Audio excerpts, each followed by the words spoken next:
JEE mains की आपकी बेटा को ऑलरेडी हमने क्लासेस शुरू कर रखी थी। केमिस्ट्री की आपकी जेई मेंस की क्लासेस हमने ऑलरेडी शुरू कर रखी है, जिसके अंदर बेटा बात की थी लास्ट टॉपिक के अंदर बात की थी हमने मैटर एंड इट्स नेचर की हमने बात की थी लास्ट टॉपिक के अंदर।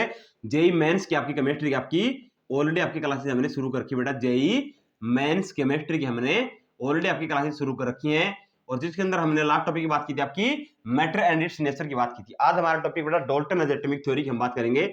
डाल्टन एज एटॉमिक थ्योरी की बात करेंगे ब्रीफली। ये डाल्टन की थ्योरी है, उसकी क्या एटम के लिए क्या थ्योरी, जिसकी बात करेंगे। हमारे पास में क्या होता है बेटा, according to the Dalton atomic theory the elements consist of individual small particles atomia, यानी कि आपका एटम होता है, एटम जो होता है आपका, मान लीजिए मेरे पास में ये एटम है, और उस एटम के अंदर मेरे पास में ये न्यूक्लियस है, सेंटर के ऊपर ये न्यूक्लियस है, और यहाँ पे आपके इलेक्ट्रॉन्स रिवॉल्व कर रहे हैं। तो डाल्टन ने क्या बताया कि आपका जो एटम होता है उसके अंदर क्या होता है बेटा, स्मॉल पार्टिकल्स होते हैं, यानी कि आपका स्मॉल पार्टिकल होता है according to Dalton elements consist, यानी कि आपका एलिमेंट है मेरे पास में कोई भी है, ये आपका एलिमेंट ले लिया मैंने, इस एलिमेंट के आपके अंदर क्या बेटा स्मॉल आपके पार्टिकल्स हैं, स्मॉल पार्टिकल्स हैं, और ये जो स्मॉल पार्टिकल्स बेटा इनको बोला जाता है आपका एटोमिया बोला जाता है। इन पार्टिकल्स को क्या बोल दिया मैंने, पार्टिकल्स को क्या बोला डाल्टन ने, एटोमिया बोल दिया, एटोमिया बोल दिया इनको, और इनको नाम दे दिया बेटा एटम। एटम आपका क्या होगा बेटा, स्मॉल पार्टिकल होगा किसी भी मैटर के लिए। ये तो आपका फैन कंक्लूजन है, आपका फर्स्ट कंक्लूजन है डाल्टन एटॉमिक थ्योरी की बात करें। सेकंड हमारा बेटा क्या इसने कंक्लूजन दिया, all atom of the same element are identical, यानी कि आपका जो कोई भी ये आपका क्या है बेटा, एक एटम ले लिया मैंने, यहाँ पे एक एलिमेंट ले लिया, इसके अंदर आपका डिफरेंट डिफरेंट आपका क्या है बेटा, इसके अंदर सेवरल टाइप ऑफ क्या है बेटा आपका एटम्स है। तो ये जो एटम्स है इनकी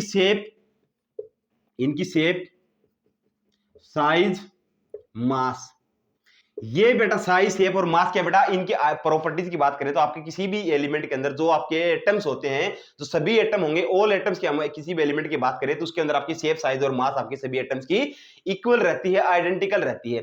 साथ ही इसने आगे टॉपिक के अंदर क्या बात की बेटा, एटम्स का neither created nor be destroyed, आपका जो एटम होता है, ये जो एटम मैंने है कि इस एलिमेंट के अंदर आपका एटम है, ये neither created nor be destroyed, यानी कि हम उस एलिमेंट के एटम को ना ही तो डिस्ट्रॉय कर सकते हैं ना ही इसको क्रिएट कर सकते हैं, ये इन्होंने कंक्लूजन दिया। साथ ही इन्होंने क्या कंक्लूजन दिया बेटा, एटम ऑफ डिफरेंट एलिमेंट, यानी कि मेरे पास में एक एलिमेंट है, ये आपका क्या बेटा कार्बन ले लिया मैंने, सेकंड आपका एलिमेंट ले लिया मैंने हाइड्रोजन ले लिया, तो हाइड्रोजन के आपके यहाँ पे डिफरेंट डिफरेंट आपका क्या बेटा एटम्स है।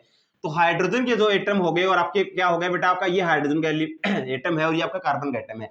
तो कार्बन का जो एटम है और हाइड्रोजन का जो एटम है बेटा, इनकी डिफरेंट डिफरेंट प्रॉपर्टीज होंगी, यानी कि डिफरेंट डिफरेंट इनकी प्रॉपर्टीज रहती हैं, यानी कि ये आपका जो हाइड्रोजन के एटम है और आपका कार्बन का एटम है, इनकी डिफरेंट डिफरेंट प्रॉपर्टीज होंगी, डिफरेंट डिफरेंट की शेप होंगी, डिफरेंट डिफरेंट की साइज होंगी, डिफरेंट डिफरेंट इनका मास रहने वाला, तो इनकी डिफरेंट प्रॉपर्टीज होंगी, यानी कि ऐसा नहीं होगा कि एटम है ये भी और ये भी एटम है तो इक्वल हो जाएंगे, नहीं बेटा इक्वल नहीं होते। ये आपकी अगर सेम एलिमेंट की बात करें तो आपकी उनकी प्रॉपर्टीज है वो आइडेंटिकल होती है, अगर आपके डिफरेंट एलिमेंट के अगर एटम्स है तो उनकी बेटा डिफरेंट ही आपकी प्रॉपर्टीज रहती है, डिफरेंट उनकी साइज रहती है, डिफरेंट उनका मास और डिफरेंट ही उनकी शेप रहती है।